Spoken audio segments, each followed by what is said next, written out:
네, 안녕하세요. 이번에 두 번째 영상인 전치사 부분 한번 나타내 볼 건데, 전치사의 역할이랑 시간을 나타내는 전치사라는 부분을 강의할 거예요.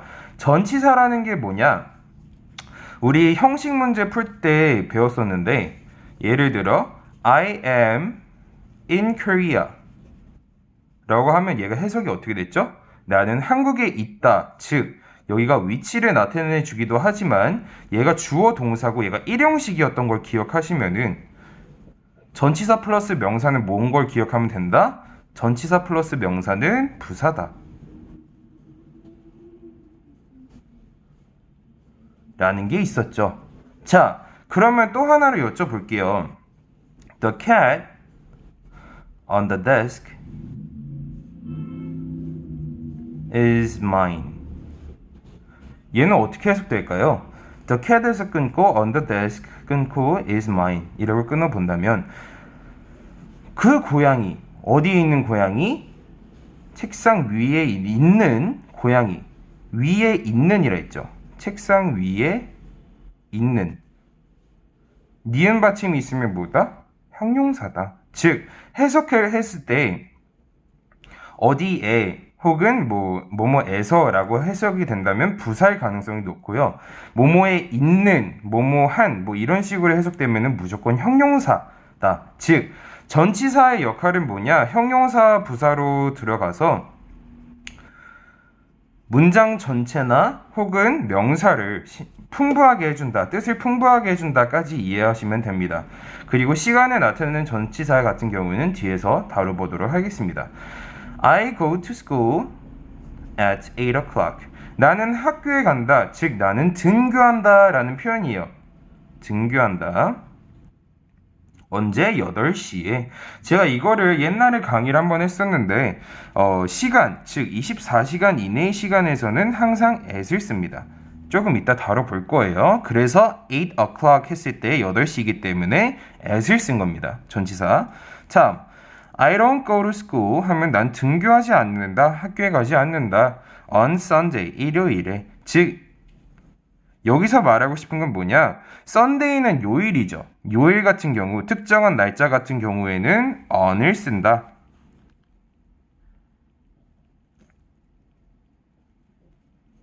까지 이해하고 계시면 됩니다. 자, 전치사의 역할 볼 거예요. 아까 형용사랑 부사 역할이 있다고 했죠. 즉 뭐뭐에 있는, 뭐뭐한이라고 해석되면은 니은 받침이 있기 때문에 형용사의 역할로 들어간 부분이고, 어디에 있는, 어디에서라는 표현이 뭐뭐에, 뭐뭐에서라고 해석되면은 부사 역할인 거, 전치사 플러스 명사는 부사라는 부분을 기억하시면 되겠습니다. 자, the girl on the bench is my sister. 이렇게 끊어볼게요. 그 여자, 어디에 있는 여자? 벤치 위에 있는. 있는이라고 해석됐네요. 그럼 얘는 뭐다? 형용사다. 즉 해석해보면은 그 여자, 벤치 위에 있는 여자는 뭐뭐이다. 나의 누이이다. 즉 누난지 여동생인지는 모르지만은 나의 누이이다 라고 생각하시면 되고, 부사 역할 같은 경우에는 뭐뭐에, 뭐뭐에서라고 해석된다고 했죠. 여기 같은 경우에는 뭐뭐에 있는, 는이라고 끝나서 형용사인 거. 자, the children are playing 하면은 아이들이 놀고 있어요. 그 아이들이 놀고 있어요. under the tree 하면은 나무 아래에서라고 해석이 됐네요. 에서라고 해석되면 무슨 역할이라고요? 부산 역할이다 라는 부분을 알고 있으면 됩니다. 자, 그럼 응용 문제 하나 내볼게요. 나는 학교에서 제일 크다. 여기서 크다는 키를 말하는 거겠죠? 자, 그러면 영어는 어떻게 써야 되죠? 주어부터 먼저 써야겠죠? 주어 썼어요. 자, 동사 뭐 나와야 돼요? 여기 지금 크다라고 되어 있으면 터이라는 표현이 생각나셔야 돼요. 근데 터는 형용사죠. 그렇기 때문에 비동사가 들어가줘야 됩니다. I am 그 다음에 제일 크다. 그러면 우리 최근에 배웠던 비교 최상급 the tallest. 그 다음에 학교에서 in my school.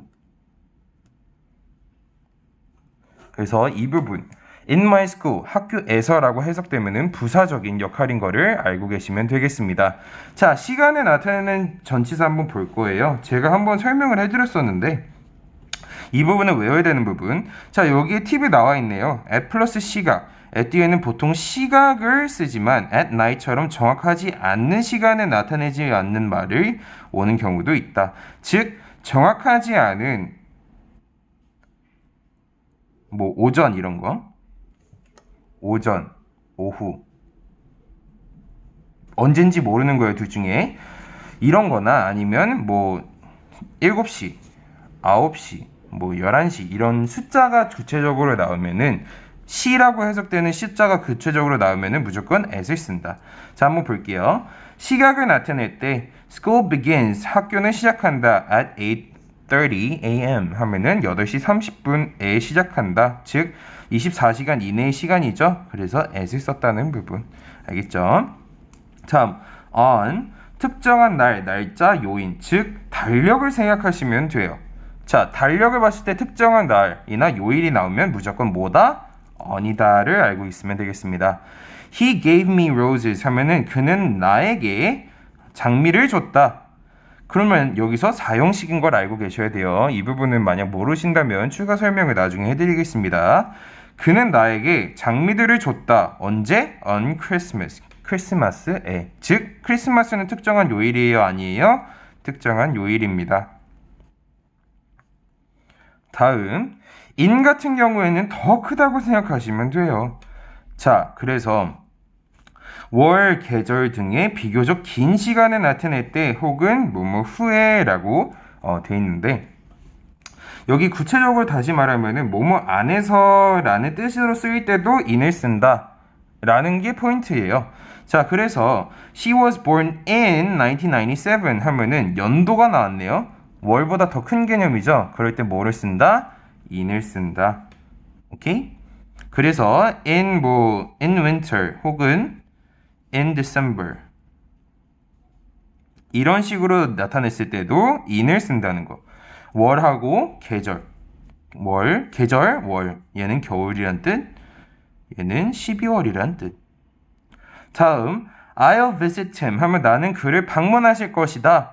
In a week 하면은 일주일 안에 라는 표현이죠. 뭐뭐 안에 라는 표현이 나오면은 in을 쓴다고 했죠. 여기까지. 다음, before 한번 봐볼게요. 뭐뭐 전에라는 뜻인데 I always feel anxious 하면은 나는 항상 초조해진다. 언제? Before an exam. 시험 전에. 즉 전에라고 표현할 때는 무조건 뭐를 쓴다? before를 쓴다. 다음 after. 뭐뭐 후에라는 표현인데 I do my homework. 나는 나의 숙제를 한다. After school. 방과 후에. 학교 끝난 후에. 즉 뭐뭐 후에라고 해석이 된다. 혹은 한국말에 뭐뭐 후에라고 써있다. 그럼 무조건 뭐다? After이다 라고 생각하면 됩니다. 자, 뭐뭐 전에 before. 뭐뭐 후에 뭐 after. 뭐 특정한 날이면 on. 뭐 특정한 시간. 즉 24시간 이내의 그 시간이면은 at. 뭐 연도 혹은 월이 나왔다 혹은 in the morning 즉 아침 전체를 말하는 표현이 나왔다 하면은 in. 여기까지 알고 계시면 되겠습니다. 여기까지 한번 스스로 시험을 봐보세요. 방금 제가 했던 것처럼 시험을 봐보시면 되겠습니다. 일시정지한 시간 잠깐 드릴게요. 다음 for하고 숫자가 포함된 구체적인 기간 during, until, by, from 이걸 나가 볼 건데 여기서 for는 숫자가 포함된 구체적인 기간이라고 나와 있잖아요. 물론 영어로 8 years 뭐 이런 식으로 쓰기도 해요. 어찌됐든 얘는 뭐다? 숫자잖아요. 8이라는 숫자. 즉 구체적인 숫자가 나오면 무조건 for이라고 생각하면 됩니다.